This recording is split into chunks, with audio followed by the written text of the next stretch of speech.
The nation's long web of interstates provided the perfect hunting ground for a depraved predator. He preyed on hitchhikers wandering the roads. He held them captive, then tortured and raped them. When that didn't satisfy his warped cravings, he killed instead.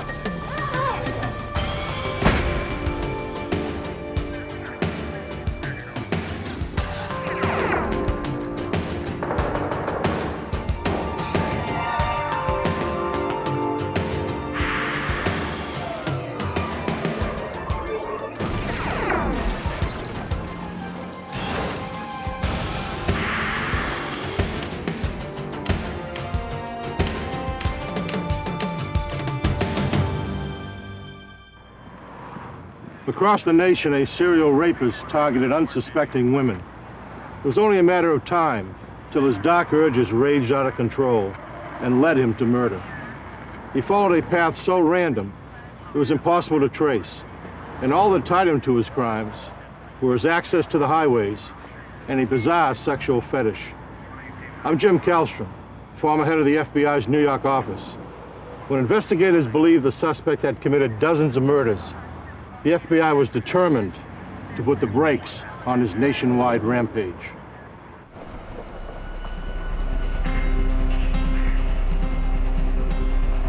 February 5th, 1990. On a road in Houston, Texas, 18-year-old Nicole Tuttle desperately tried to flag down passing motorists. Someone finally stopped for the bruised and bleeding woman. Oh my God, there's a guy trying to kill me. The driver took her to the closest phone to call police. Please help. At the Houston police station, Nicole told officers that she'd been kidnapped and assaulted, but she'd managed to escape. I have to get out. Her ordeal began in California 1 week earlier.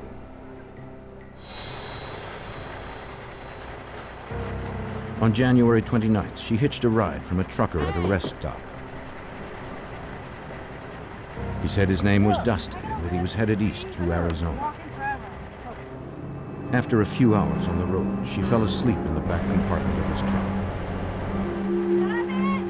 It seemed that was exactly what he was waiting for. He climbed in back and overpowered her.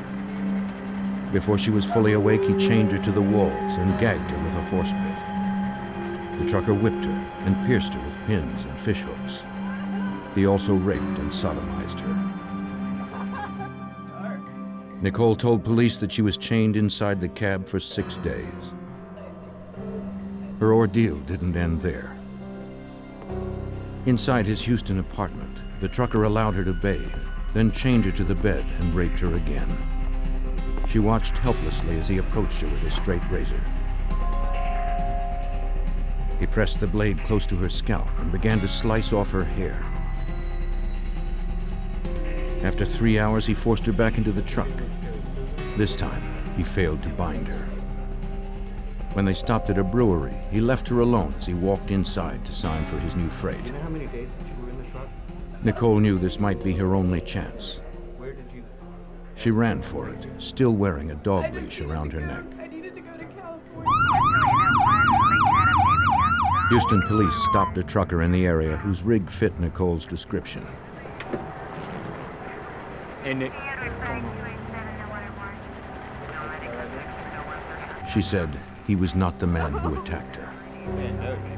A background check revealed no outstanding warrants or convictions, so police released the trucker. Nicole told the officers to stop searching. She was too frightened to testify against her attacker. She just wanted to go home to California. On February 5th, the same day that Nicole escaped, another young woman was on the highway thumbing for rides. Just 15 miles away in Pasadena, Texas, 14-year-old Regina K. Walters was running away with her new boyfriend. Her parents were divorced, and Regina usually stayed with her father in Houston. She'd been visiting her mother for a few days when she fled and began hitchhiking. Whether she was following the lead of her new teenage boyfriend or just testing her independence, a trucker soon stopped for the pretty young girl.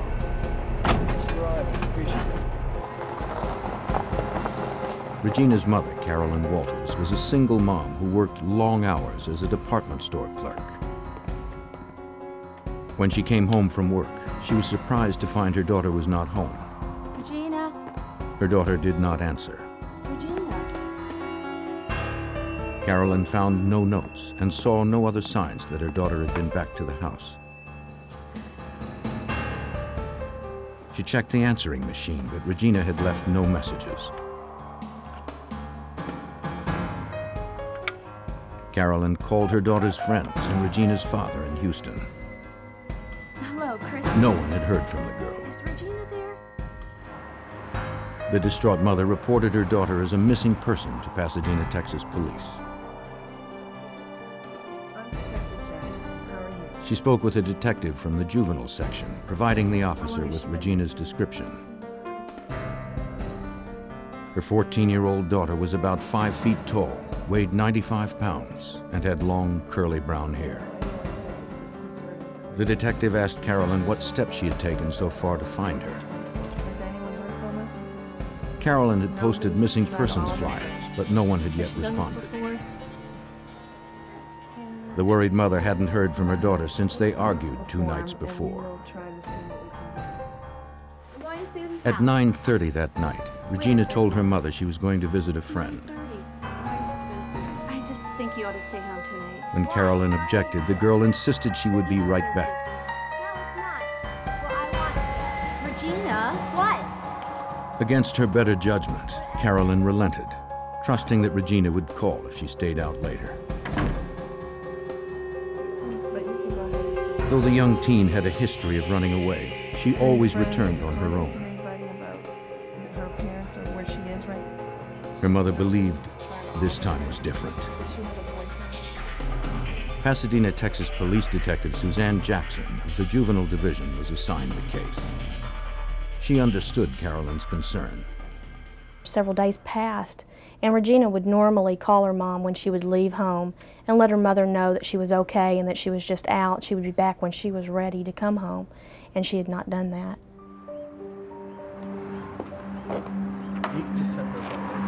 Carolyn posted more flyers at the convenience store close to her house.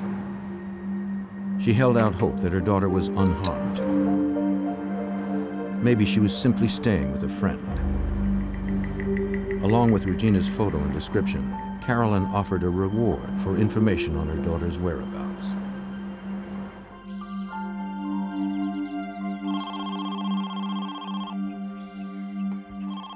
Five days after Regina's disappearance, Carolyn received a phone call. The caller had seen Regina talking to 2 young men on the evening she left her mother's house. Okay.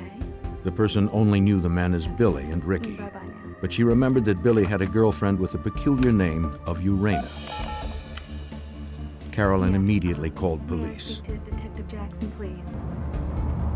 The following day, a second caller gave Carolyn the address of an apartment where he had seen Regina at a party 2 days before.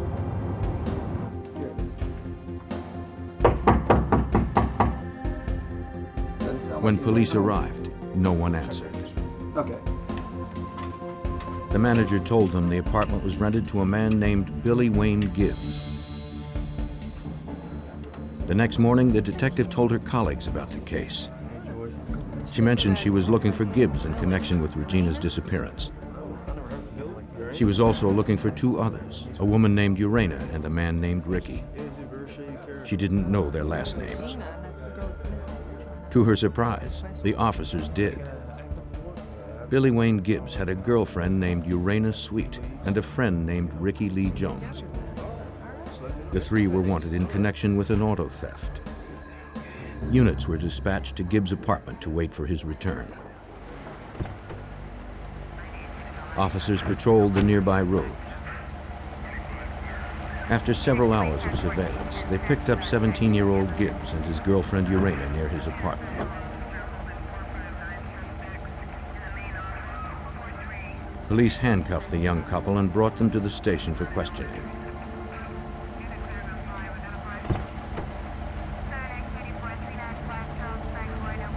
The third suspect, Ricky Lee Jones, was still at large.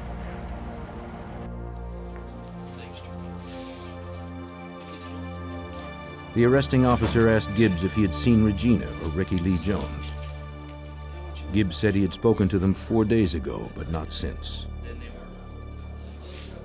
He told police that Ricky and Regina were in love and planned to run away to Mexico, where Ricky had relatives. The detectives suspected that 18-year-old Jones had another reason for leaving town.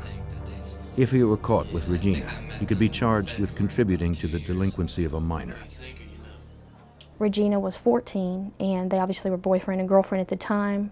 When they saw the flyers that the mother had left out with reward on her location, they decided it would be best to leave the area so they wouldn't be caught. And that's when they decided to leave the area, hitchhike to Mexico. The detective learned that Ricky Lee Jones was already on probation for theft. Fleeing jurisdiction was a parole violation. She issued a warrant for his arrest. She also fed Regina's description into the NCIC, the National Crime Information Center, a database listing both victims and criminals nationwide. If Regina were located by any police department in the country, Pasadena, Texas police would be notified. Until then, with no known address or vehicle, it would be difficult to find the pair. 15 miles away, Houston police interviewed Jerry Walters, Regina's divorced father. He told them he had received a disturbing call on his unlisted home number on the evening of March 17th. The conversation was brief, and Walters did not recognize the caller's voice.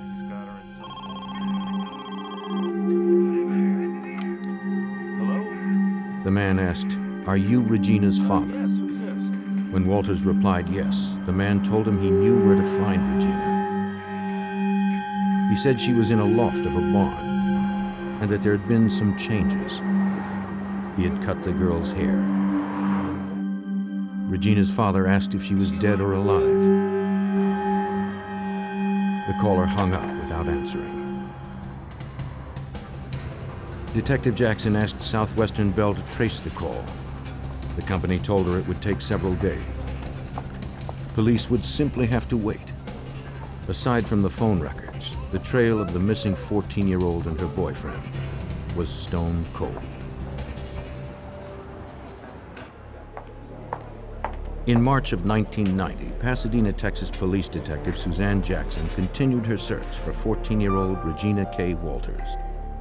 The girl hadn't been seen since early February, when she left a friend's house with her 18-year-old boyfriend, Ricky Lee Jones. The detective's only lead was an anonymous phone call made to Regina's father on March 17th. The call had yet to be traced. On the same night Regina's father received his call in Houston, her mother in Pasadena, Texas, also got a call. Hello? She recorded the conversation as police had advised. Yeah. An unknown man told Carolyn to meet him at 6:30 the next morning at the local convenience store. He had something to tell her about Regina, and he wanted to say it in person. Without giving his name or description, he hung up. Carolyn called Detective Jackson, who told her it was risky to meet the man.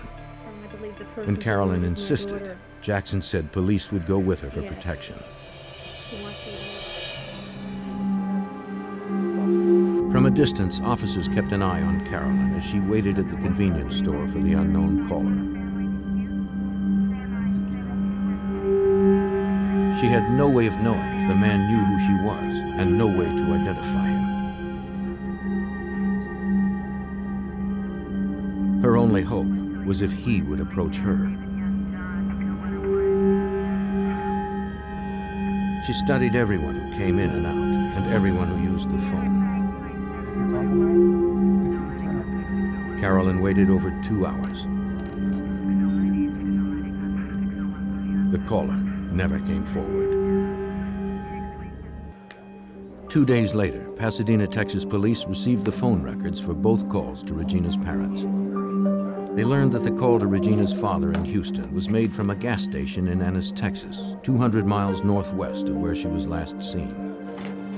The call to her mother's home in Pasadena, Texas, was made from a payphone only a few blocks away. At that particular time, it was obvious that we were becoming very concerned about Regina's whereabouts with the phone calls and the information that we received. We were pretty sure that there was going to be foul play involved. 2 weeks later, Carolyn told Detective Jackson that the man who had called her before wanted to set up another meeting at the same convenience store. Police traced the call to a nearby payphone. The caller had already fled. On April 23rd, police found a partial skeleton of a small female near a riverbank in Pasadena, Texas. They determined the young girl's age and weight was close to Regina's. Detective Suzanne Jackson brought Regina's dental records to the medical examiner. I went to the ME's office with my information. We did a comparison on some dental x-rays and found that this particular person was not Regina. Months went by with no leads. Regina's parents feared the worst.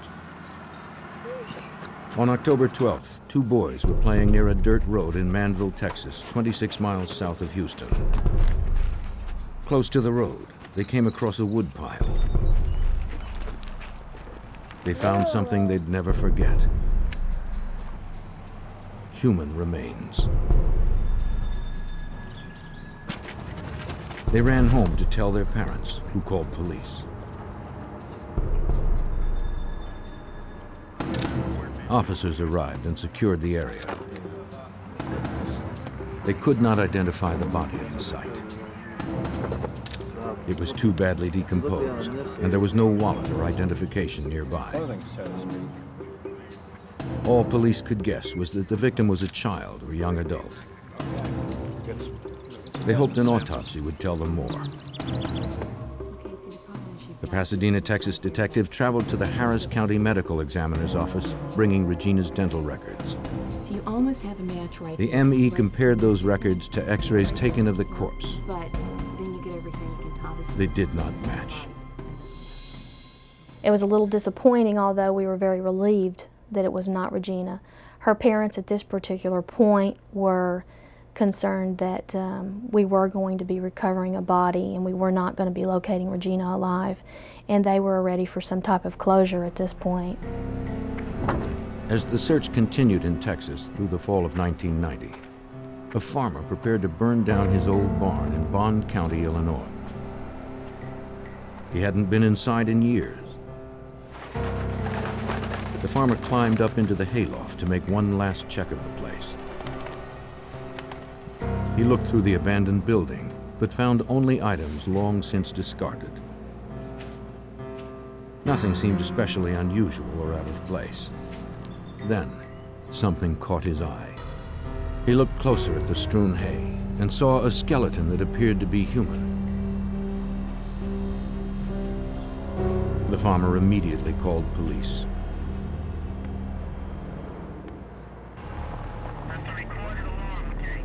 In October of 1990, as Detective Jackson hunted in Texas for 14-year-old Regina K. Walters, a decayed body was found in the hayloft of an abandoned barn in Bond County, Illinois. Agent Mike Sheely of the Illinois State Police responded to the scene. I had received a call from the local sheriff's office in Bond County, Illinois, and they had instructed me that they had found a body in a rural setting near the interstate, Interstate 70, which is a major interstate that travels through Bond County. Crime scene technicians conducted a thorough search of the barn. No clothes were found on or near the body. There was no wallet or other ID. They did find a single white thread close to the bones that seemed too new to have been in the old barn for long. Police photographed the remains from various angles. They found baling wire that matched the wire wrapped around the corpse's neck. Some hair remained on the head.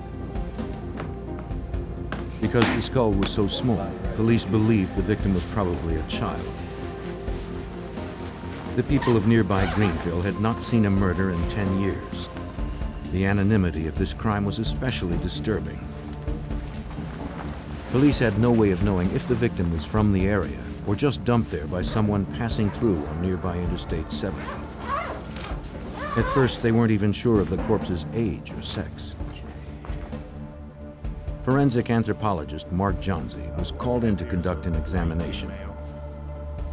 He made several discoveries that helped Illinois State Agent Mike Sheely begin to identify the victim. Mark was able to determine that it was a young female between the ages of 14 to 16, her approximate weight, which was 90 to 110 pounds. There was indication that her hair had been cut. The distal ends had begun to grow again, but the forensics had told us that it was recent. The cause of death was determined to be strangulation. The killer had almost severed the victim's head by twisting baling wire around her neck 16 times. That's what we found. From the condition of the joints and vertebrae, Johnsey discerned that the girl was killed almost a year before. A forensic scientist analyzed the white fiber found close to the body. Maybe it would yield a clue to what the young girl or her murderer had been wearing. He determined the fiber was mostly cotton, but it didn't come from clothing. It likely came from a towel. Searching the National Crime Database, State Agent Mike Sheely listed the Illinois Jane Doe as a white female, 14 to 16 years of age, probably killed as early as September 1989.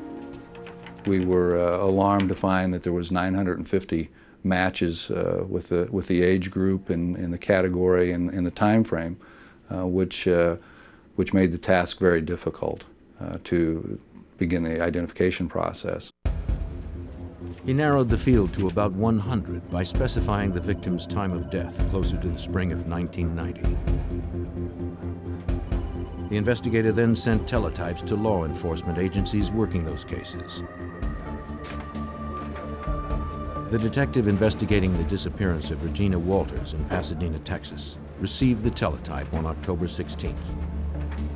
She believed the body's description fit Regina's and phoned the Bond County Sheriff's Office in Illinois.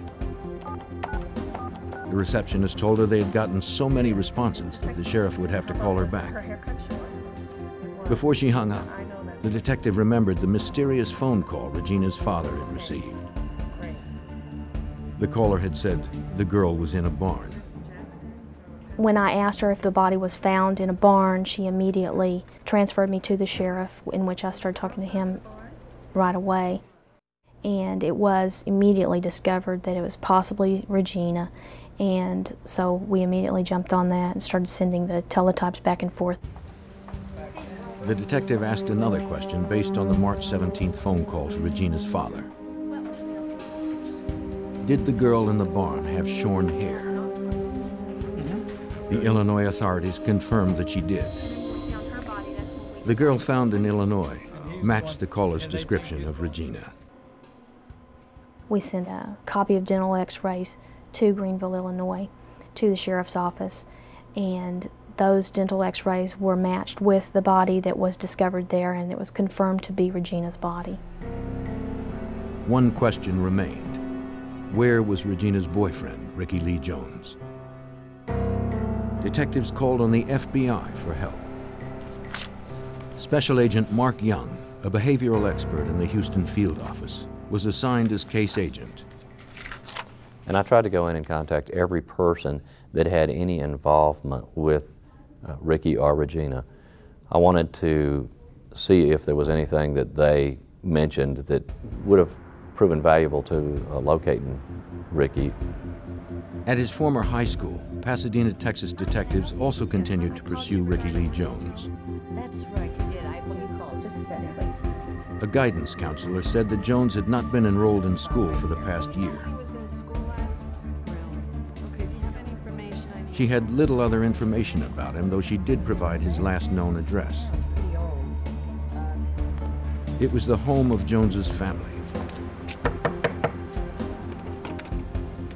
His sister Tammy was the only one there.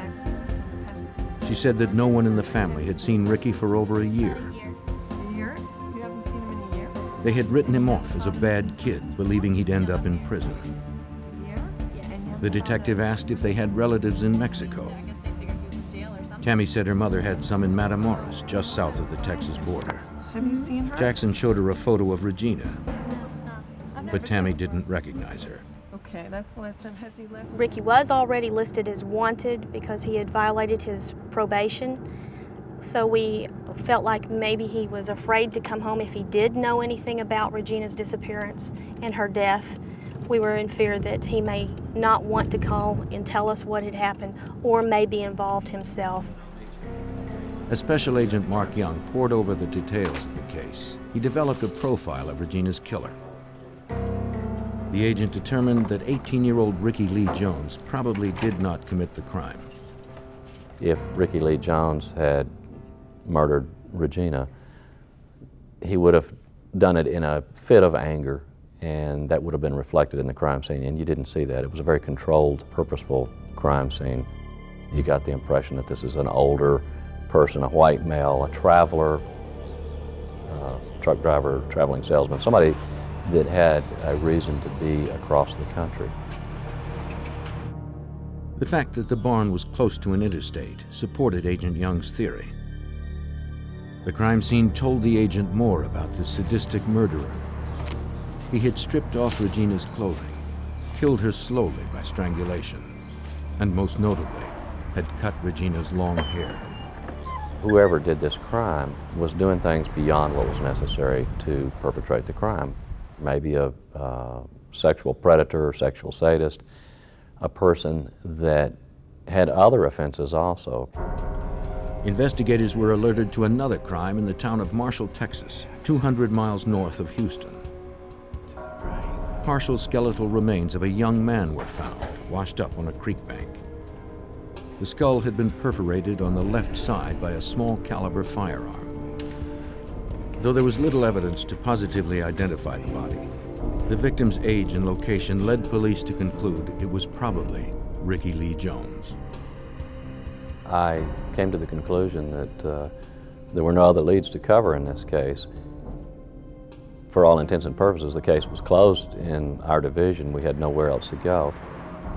To investigators, it looked like the man who had killed Regina K. Walters and her boyfriend had gotten away with murder. As the hunt for a sadistic killer ground to a halt in Pasadena, Texas, 1,000 miles west in Arizona, authorities encountered a problem on their own highways. An Arizona highway patrolman was at the end of his shift when he came across a tractor-trailer parked on the side of an interstate on-ramp. The rig had to be moved. It was a hazard to passing motorists. He noticed the lights were on and the engine was still running. Get back, buddy, get back, get back! As he approached the driver's door, Officer Michael Miller recalled that a man suddenly burst out of the cab and immediately spread his arms against the truck. And I asked him, I said, "What's going on?" And he said, "Nothing, officer, we're doing just fine." He said, "Just no problem. I've got a gun in my back pocket." And he motioned to his back pocket and then put his hands up on the side of his truck. This was kind of an unusual situation. And I could still hear the woman screaming on the inside of the truck. Miller cuffed Robert Ben Rhodes and escorted the trucker back to his car to question him further. He said it was just fine. They were there together in a, I guess you would call it, consenting situation. And, but I didn't know if the screams coming from the woman were the fact that she was startled, she was surprised, but I was going to find out what the situation was.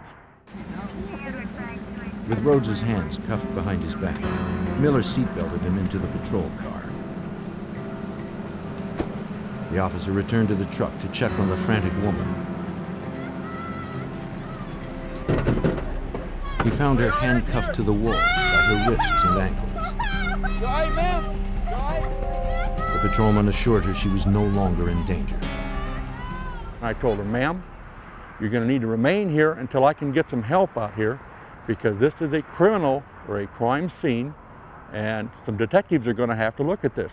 I said, "Just remain calm. This man is not going to be back to bother you again. Just remain calm." I left the truck and moved back to my patrol car. Miller returned just in time. Rhodes had maneuvered his cuffed hands in front of him and released his seatbelt. He was about to open the car door. The officer quickly recuffed him. There is no actual routine stop out there in the road that no matter what you come across out there, you never know who you're dealing with. And it kind of sent a chill up my spine to know that if this man, as cool as he was, could have probably killed me and the girl at the same time and still been on the road. Police from the town of Casa Grande arrived on the scene. They freed the woman and transported her and Rhodes to the police station for further questioning. Inside the truck, they found a gruesome array of torture tools.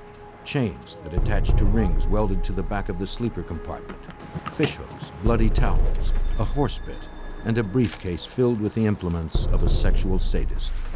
They also found a camera in the briefcase, along with several hairs that did not belong to the woman found in the truck. Casa Grande Police Detective Rick Barnhart led the investigation. Robert Rhodes had what I refer to as a rape kit in his truck. He had all kinds of paraphernalia. He had long sticks with clips on the end where he would draw and quarter his victims. He had whips. And just based on that, I knew Robert Rhodes was a predator. Just north of Phoenix, the truck stopped. The woman found chained in Rhodes's truck was 27-year-old Kathleen Vine. I've never had any problems before. She told the detective she had been picked up about an hour earlier from the Rip Griffin's truck stop north of Phoenix. He was trying to rape. When she dozed off in the sleeper compartment, the trucker climbed back, assaulted her, and chained her to the walls. The man told her his name was Whips and Chains, and that he'd been doing this for 15 years. Police photographed her injuries, wrist burns from the handcuffs, and welts from the beatings. She tried to fight off her attacker, but her hands were chained. All she could do to defend herself was to bite him. She managed to injure his left shoulder enough to distract him from raping her. Kathleen agreed to press assault and kidnapping charges, but Detective Barnhart believed she might be problematic for the prosecution. My interview with Kathleen was really sort of bizarre. She would talk about this reality, this terrible assault that she endured, and then periodically she would revert back to a story about her traveling across the country to see the president. She told me she wanted to give the president a microchip, and she talked about the underground prison where no one escapes from. And all this time my heart was sinking because I needed Kathleen to tell a very lucid story about the horrible incident that happened to her. The detective asked trucker Robert Ben Rhodes for his version of events. Rhodes said Kathleen was crazy and described her as a lot lizard, the trucker's term for a woman who trades sex for rides. He claimed that she solicited him and that she liked it rough, though they never actually had sex. He refused to provide any details about what happened in the truck's sleeper compartment. He talked around the subject, never admitting to any crime. Can you please remove your... Police photographed Rhodes's wound. It looked like a bite mark on his left shoulder, just as Kathleen had described. Rhodes claimed he sustained the injury while loading his truck, but Detective Barnhart believed Kathleen's story. She told me she tried to bite his throat, but he moved and she bit him on the left upper shoulder. And we've got a photo of her bite mark, and her story completely corroborated, what happened in that sleeper cab. Local prosecutors arrested Robert Ben Rhodes and held him for aggravated assault, sexual assault, and unlawful imprisonment. But their only witness, Kathleen Vine, suffered from paranoid delusions. To keep him behind bars, they needed additional witnesses. Kathleen's claim that Rhodes had been kidnapping women for 15 years haunted Detective Barnhart. He entered Rhodes's name into the NCIC in case other agencies had reported similar crimes. As the detective pursued the case, it made headlines across the Southwest. A Houston police officer was among those who read about it.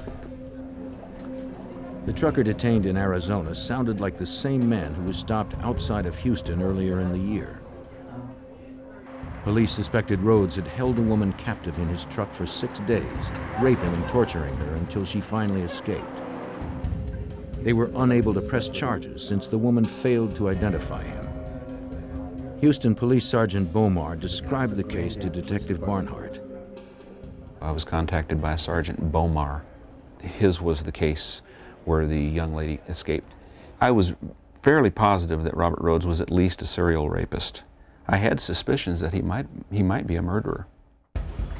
Since Rhodes had crossed state lines since his last crime, Detective Barnhart contacted the FBI to request assistance. He hoped that with the FBI's support, he could gather enough evidence of the trucker's serial sex crimes to build a case that would stick. Special Agent Bob Lee of the Houston FBI field office knew the place to start was in Rhodes's Houston apartment. He spoke to Rhodes's landlord. She had checked the apartment after the trucker's arrest and was horrified to find bloodied torture devices. Based on her statement, Agent Lee secured a warrant to search the premises. We know that serial rapists often keep souvenirs from their victims, whether it be a piece of clothing or a piece of jewelry or whatever. When we went in, we found bondage paraphernalia, we found chains, we found handcuffs, we found a rack that someone could be tied to. We found a lot of women's jewelry. Agents and Houston police also found bloody white towels, women's clothing, and stacks of photographs. The snapshots depicted some women with shorn hair in various states of undress, bound and bruised. Investigators believe that Rhodes shot the photos as souvenirs of his crimes to relive his victims' terror. Though agents now had evidence that Rhodes was likely a serial rapist, they were unable to identify any of his victims from the photos. With no additional witnesses, the case in Arizona was still weak. Prosecutors' only witness, Kathleen Vine, was questionable. The trial would be a contest of he said, she said, and a mentally disturbed woman might leave jurors unconvinced. By December 1990, the best Arizona prosecutors could do was to offer Rhodes a deal. 6 years, including time served and work release eligibility, if he pled guilty to the charges against Vine. His attorney accepted. In about a year, Rhodes could be out on parole, stalking new prey.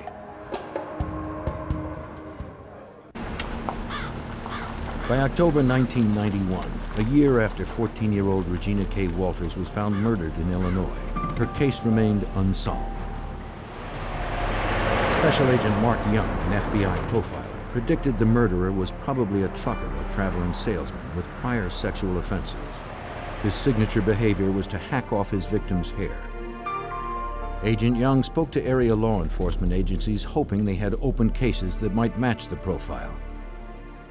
One day, Bob Lee, who was an agent in the FBI on the Violent Crime Squad, overheard me talking on the phone to a police officer. And he said, hey, I had a case I had worked a few months back where a truck driver kidnapped a young girl and her head hair was cut just like you're saying. The victim's name was Nicole Tuttle. She had also been raped repeatedly and had escaped the day Regina Walters and Ricky Lee Jones were last seen alive, on Monday, February 5th, 1990. That same day, Houston police had stopped a trucker named Robert Ben Rhodes, who fit Nicole's description of her attacker. At the time, she told the officers it was the wrong man. Special Agent Bob Lee from the FBI's Houston field office recalled that Nicole later changed her story in the hospital where she was treated for her wounds. Later that night, she told the detectives that Robert Ben Rhodes was, in fact, the individual that had kidnapped her. When asked if she wanted to press charges, she told the police officer that all she wanted to do was go home. Lee also told Agent Young that Nicole was not the trucker's only victim. Rhodes was serving time in an Arizona prison for the assault of Kathleen Vine and was eligible for work release in just 3 months. The agent then described the search of the trucker's residence. And he said, we found some photographs in his apartment, some of his own pictures, with somebody else with short hair who, it seems like she was at a barn. The chilling photos portrayed a young girl at different locations, wearing a variety of seductive outfits. At the barn, she was in a black dress, shielding herself from Rhodes's camera. When I saw those photos, I said, this is Regina Walters. In order to verify that, I went to the family and I got several of their pictures, and there are facial characteristics and markings that exactly duplicated the pictures Rhodes took. The FBI began to build a kidnapping and murder case against Robert Ben Rhodes. They revisited the evidence from the search of Rhodes's apartment and found more photos of Regina. They also found several articles of women's clothing, including a black dress, which lab examiners confirmed was the dress Regina had worn in the photos. Illinois State Agent Mike Sheely was notified. He forwarded the evidence found in the Greenville barn to the FBI lab in Houston. Lab examiners discovered that the cotton fiber recovered in Illinois was consistent with the bloody towels found in Rhodes's Houston apartment, but the results were inconclusive since that type of towel was so common. Detective Jackson from Pasadena, Texas, met with agents Sheely, Young, and Lee at the Houston FBI field office to discuss what they needed for a solid indictment against Rhodes, not only for Regina's murder, but for crimes against his other nameless victims. With Rhodes nearing his release date, Illinois State Agent Mike Sheely knew they were racing against the clock. He was eligible for parole, and that he was actually eligible to work outside the prison almost on a release system. And so we were under pressure to have the indictments and to get him arrested on our charges. You have a seat here. Agents interviewed Rhodes's former Houston employer, Mike Eggleton. The trucking firm owner was not surprised to see him. Eggleton had been questioned by authorities about Rhodes before. A few years back, local police suspected the trucker of assaulting a woman in the back of his rig, but no formal charges were ever filed. The truck Rhodes had driven had been sold, but Eggleton provided its vehicle identification number, as well as Rhodes's trucking logs and fuel receipts. While agents waited for a trace to come back on the truck's ID number, the team began to assemble a timeline of the trucker's travels. Agents found fuel receipts from a gas station in Ennis, Texas, dated March 17, 1990, the same place and date as the call made to Regina's father, Jerry Walters. Oklahoma City. Several of the local calls to Regina's mother, Carolyn, also coincided with Rhodes's time in Houston. One question about the calls remained. The killer could easily have gotten Carolyn's number from missing persons flyers posted around town. But how had he gotten Jerry Walters' unlisted home number? Agent Young found the answer in evidence stored in Arizona. It was in that evidence that we located Regina Walters' little spiral notebook. And the front cover was all of her personal information, her mother's address and phone number, and her father's. When Young flipped the notebook over, he found something even more disturbing. A message that he believed was written by Rhodes himself. A knife and gun were drawn above a phrase that appeared to have blood dripping off its letters. The phrase read, "Ricky's a dead man." Only a DNA test would confirm if the partial remains of the young man found in southeast Texas was Ricky Lee Jones. Unfortunately, investigators lacked a known source of Jones's DNA to perform a comparison. And everywhere else. Since Rhodes claimed to have been abducting and torturing his victims for the past 15 years, the team submitted their timeline to VICAP, the Violent Criminal Apprehension Program, an FBI database that lists thousands of solved and unsolved crimes nationwide. Despite the limited information and gaps in the timeline, Detective Jackson was not surprised when the system returned over 50 possible matches with open homicide and missing persons cases. His trips from Houston to Baltimore to LA and back in a matter of 4 to 5 days at a time could just give you an idea of how many people he has access to and remote locations that he could abuse these people and dispose of them. A week later, agents tracked down Rhodes's truck in Houston. 2 years had passed since Rhodes had driven the rig. The cab had since been steam cleaned, repainted, and used by other drivers. But evidence of his crimes somehow survived. Investigators recovered a single strand of head hair that was consistent with Regina's. Miraculously, they also found a small fingerprint on the vinyl upholstery in the sleeper compartment that matched her prints. That proved she had been in the truck, but it did not prove when or whether she'd been there against her will.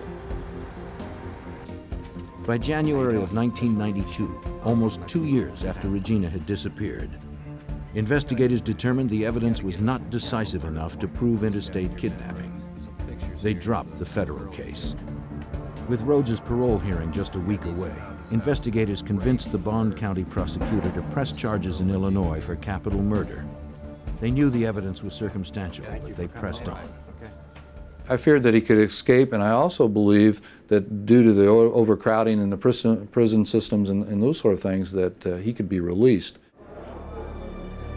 On February 6th, investigators traveled to the Arizona State Prison in Florence to serve the warrant to Rhodes. Their plan was to confront Rhodes with photos of Regina, hoping to prompt a confession. An incriminating statement would bolster their case. The suspected serial killer was unfazed, even smug. We spent approximately an hour with him, but Rhodes was unwilling to speak with us and denied any involvement in the death, and was very firm in his denials. And at that point, we knew that we were going to have to prove our case. Agents believed Rhodes knew they were fishing for a confession because their evidence was weak. They suspected this arrogant man was betting he could beat the charges. Maybe he believed that they didn't care enough about his victims to earn a conviction. A lot of serial offenders, whether they're killers or other sexual predators, will pick victims that they consider the forgotten people. Because they're banking on that element that law enforcement and society doesn't really care about hitchhikers or less wealthy people, less established folks. He preyed on that type of person in the hopes that he wouldn't get the attention that did happen. Almost 2 years after the death of Regina K. Walters and the kidnapping and sexual assault of at least 2 other women, Robert Ben Rhodes was extradited from Arizona to stand trial in Illinois. He and his attorney managed to delay the trial date for 6 months. On September 11th, the overconfident trucker lost his nerve. In a Bond County, Illinois courthouse, his attorney pled down the capital murder charge that carried a possible death sentence. He accepted an offer of first-degree murder with a penalty of life. Rhodes was sentenced to life in prison without the possibility of parole. Even as he serves his time in the maximum security prison in Chester, Illinois, investigators have not abandoned the case. They continue to gather evidence, committed to proving that Regina K. Walters was not Rhodes' only murder victim. There is one other picture of a female as yet unidentified that got into the truck with him. We're somewhat concerned whether that may be another victim. Anybody that gets into the comfort zone of the truck of a serial killer may potentially be another murder victim. Investigators continue to work on identifying the unknown women from Rhodes's past in hopes of bringing the small comfort of closure to their grieving families.